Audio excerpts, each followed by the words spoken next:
Hi, I'm Mary LaFond, and I've been a member of Lake Murray Presbyterian Church almost 15 years now. And I want to talk to you today about prayer and what I've learned over my lifetime. The other thing I want to tell you right up front is that in 2005, I had a really bad year with my physical health. In January of that year, they discovered that I had something in my abdomen, but they didn't know what it was. Well, come to find out, I have a 10-pound tumor that is down at the medical center for the USC that was benign. How about that? It came out and that was it, and by August I felt great. The next thing that happened to me is that I woke up and my husband was sitting beside a bed. Well, it seems as though I had been in the ICU for 30 days, and I had had viral meningitis and encephalitis at the same time. Now, I knew at that point, because of my age and the fact they didn't know where it came from, I had a 1% chance of having lived through that. Now I was faced with all the complications that could come from that, like not being able to see, not being able to walk, all of those things. But yet, I got up from that bed and went home. Now, that was 5 years ago, but here I am talking to you. And I learned a lot about prayer in that time. I learned when I got home that there was unbelievable the number of people praying for me. Not only here at Lake Murray Presbyterian Church, but all over the community of Chapin. And as I learned that, I could not believe the number of people praying for me. Even to the lady that the first time I went out in Chapin for my husband to drop me off and go to the grocery store, who came up, Miss Mary, and threw her arms around me. Said, honey, we have been praying real hard for you. I am so glad to see you here. Gave me a kiss and walked off. To this day, I do not know who that lady was. So, in a lifetime, we learn a lot about prayer. Needless to say, I'm a big believer in it. And I guess I feel like, I got into this as I went to see 12 doctors, and each one in their own time, those first 2 years, said, we don't know what happened, but we didn't do it. You've got something else going on. And even one said, you must have quite a conversation for somebody we call God. Well, to have 12 doctors say that in different ways is quite a statement. And by this time, I've been thinking, I'm a miracle. I'm a miracle. But that was hard to believe. But yet, that's how I felt. And things happened in my prayer life that were different.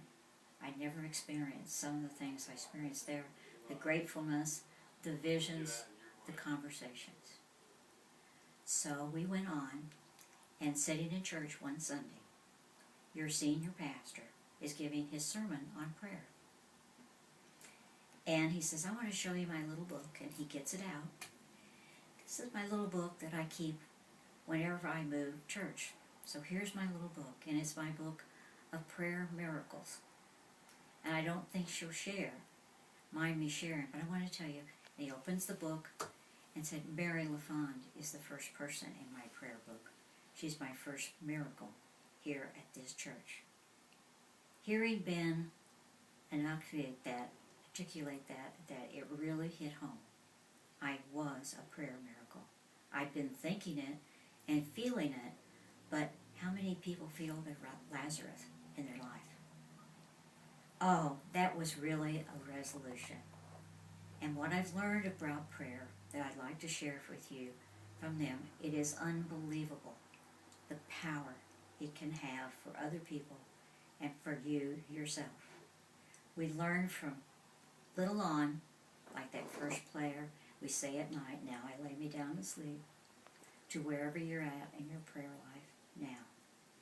This was just another step in their prayer life. So I wish for all of you that you will remember prayer is a conversation with God. Don't make it complicated. It is a conversation with God. And I'll share with you what I was told years ago when I was a teenager. He's as close as the telephone. He's always there. You can share anything with him. You can laugh with him. You can share the beauty of something with him. You can say thank you. You can be mad. You can be down. You can not know where you're going or what you're feeling. Or you can be so upset because you can't get along with somebody. But guys, he's always there. And he always answers that phone. That line is never busy. Never. So, reach out. Talk to him. Whether you're happy, whether you're sad, whether you're mad, or you're just feeling quiet. Share that with him. And learn to share more. We all need a private place. Mine is walking my garden. Oh, how many days I walk it, whether it's rainy, gloomy, or sunshiny, or like today, just that I'm talking to you, just beautiful, and how much I learn. But the other thing, and I'm not being unsafe, is driving my car, going down Amy's Ferry Road on a beautiful day with the clouds up there. It's a good time to talk.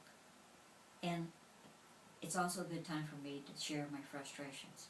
I can be really mad going down that road at something. And by the time I get home, I feel much better. So I wish for you, remember, the telephone is all there. You don't have to jog, you don't have to pay any for it. Just talk. And he can be the best friend and will be the best friend.